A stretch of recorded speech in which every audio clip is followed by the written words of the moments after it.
नमस्कार।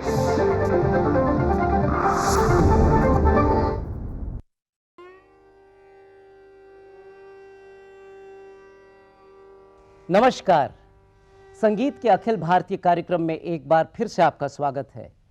जैसा कि आप जानते हैं कि इस कार्यक्रम में हम आपको हर बार देश के प्रसिद्ध कलाकारों से मिलवाते हैं और आज हम आपको मिलवा रहे हैं सुप्रसिद्ध वायलिन वादिका डॉक्टर एन राजम से, जिन्होंने कम उम्र में ही संगीत की दुनिया में अपनी एक अलग शैली बना ली थी। अपनी साधना के जोर पर आपने अपने संगीत में वो सहजता पैदा की कि कभी तो आपके हाथों से कोमल स्वर फूटते थे तो कभी सिंह का गरजना, जिसे आपने अपने गुरु पंडित ओमकार नाथ ठाकुर साहब से विरासत में हासिल किया था। तो चलिए अब हम आपके स्वरों के सफर में शामिल होते हैं, आपके घर चलकर।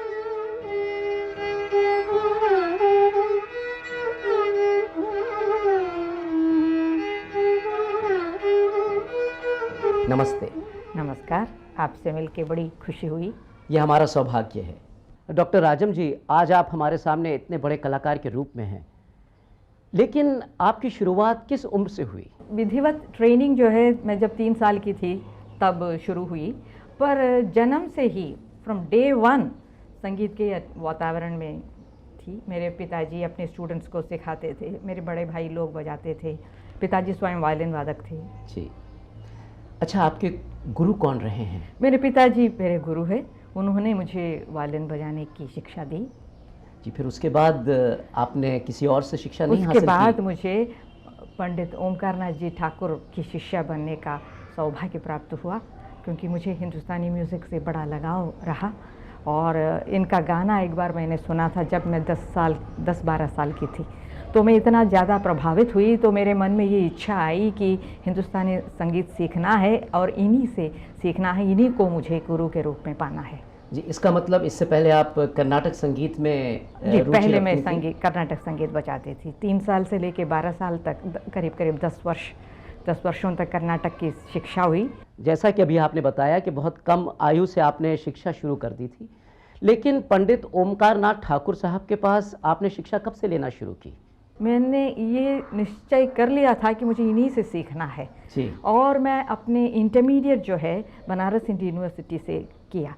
तो उस समय वे वहाँ थे, तो वहाँ जा कर के उनका दर्शन हुआ और मुझे जो कुछ थोड़ा बजाना आता था उनके सामने रखा और वो प्रभावित हुए। ये उनको ऐसा लगा कि ये होनहार विद्यार्थी है। पंडित ओमकार नाथ जी की गायकी की शेर गर्जन से मिसाल दी जाती है। आपने उस गरजने को अपने वायलिन में कैसे उतारा? उनकी गायकी जो है भाव पक्ष के लिए मशहूर थी। चाहे जो भाव हो उसको वो ला सकते थे, ऐसे सिंह जैसे गरज भी सकते थे और एकदम हल्की आवाज़ भी, उस तरह की ध्वनि भी ला सकते थे। गुरुजी की भाव पक्ष को वायलिन पर अपनाने के लिए मुझे काफ़ी काम करना पड़ा, काफ़ी अभ्यास करना पड़ा, काफ़ी एक्सपेरिमेंट्स करने पड़े। एक एक फ्रेज़ को लेकर के कभी हफ्तों महीनों मैं काम करती थी, तब जा कर के वो भाव पक्ष के ऊपर मुझे अधिकार प्राप्त हुआ। शिक्षा लेते समय आपके साथ उस दौर में और कौन कौन थे संगीत की शिक्षा लेने वाले? मैं जब गुरुजी के पास पहुंची, वो ऑलरेडी 60 साल के हो चुके थे, तो उसके पहले कई लोग उनसे सीख चुके थे। तो मेरी शिक्षा जब हो रही थी, मैं अकेली ही थी, मुझे अकेले, वो भी वायलिन था, मैं वायलिन पर बजा कर के सीख रही थी, तो अकेले ही सेशंस होते थे।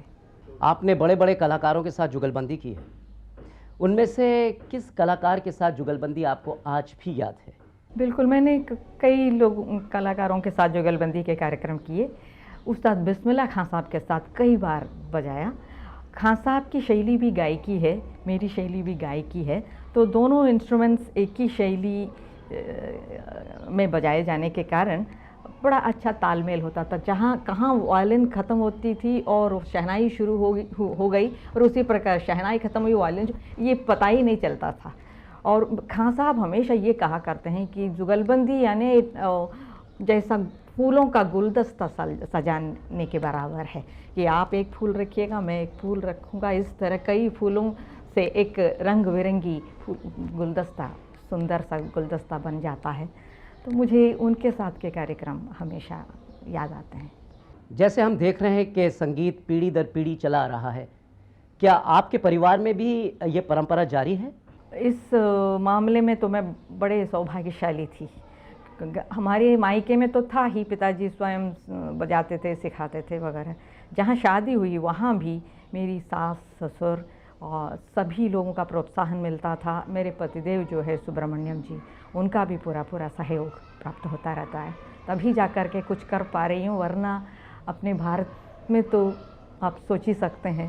अब जो नई पीढ़ी आ रही है उसमें आपकी सुपुत्री डॉक्टर संगीता शंकर का भी काफ़ी नाम लिया जाता है। तो क्या आपने इन्हें विरासत में दिया या इन्हें बचपन से सिखाया या इनके अंदर से कुछ रुचि जागी थी? अंदर से रुचि तो है ही, पर सीखना, सिखाना, अभ्यास करना ये तो चाहिए ही।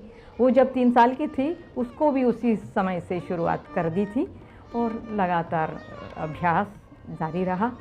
और संगीता की बेटियां जो है, इस समय 2 बेटियां हैं, रागिनी शंकर, नंदिनी शंकर। एक 12 साल की, एक 8 साल की है। वो लोग भी पिछले 5-6 सालों से मुझसे सीख रहे हैं। आगे मेरा इरादा ये है कि बच्चों को भी साथ में लेके कार्यक्रम देना है। तो हम उस दिन का इंतज़ार कर रहे हैं जब आपकी तीनों पीढ़ियां एक साथ रंगमंच पे हमें संगीत सुनाएंगी। आशा करती हूँ कि बच्चे संगीत सीरियसली अभ्यास करेंगे। पंडित जी की कौन सी ऐसी लोकप्रिय रचना है जिसकी फरमाइश लोग आपसे करते हैं? मेरे कई कार्यक्रमों में श्रोतागण जो है आग्रह करते हैं कि अंत में जोगी मत जा जरूर बजाइए, तो मैं बजाती हूँ। वैसे भी मुझे भैरवी राग बहुत प्रिय है, बड़ा मीठा है, बड़ा सुंदर राग है। तो गुरुजी का जो स्टाइल है उसी को ध्यान में रखते हुए जोगी मत जा मैं बजाती हूँ।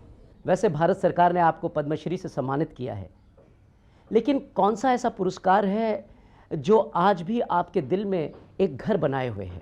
सबसे ज़्यादा कब खुशी होती है जब कार्यक्रम के दौरान, कार्यक्रम के बाद अपने श्रोता आके ये कहते हैं कि आपके संगीत से हम इतने भावुक हो गए हैं, हम एक दूसरी दुनिया में चले गए। ये सब सुनते समय वो बहुत बड़ा सम्मान महसूस होता है। धन्यवाद। चलिए अब हम चलते हैं दूरदर्शन के स्टूडियोज़, जहां हम डॉक्टर एन राजम का वायलिन वादन सुनेंगे।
Thank you.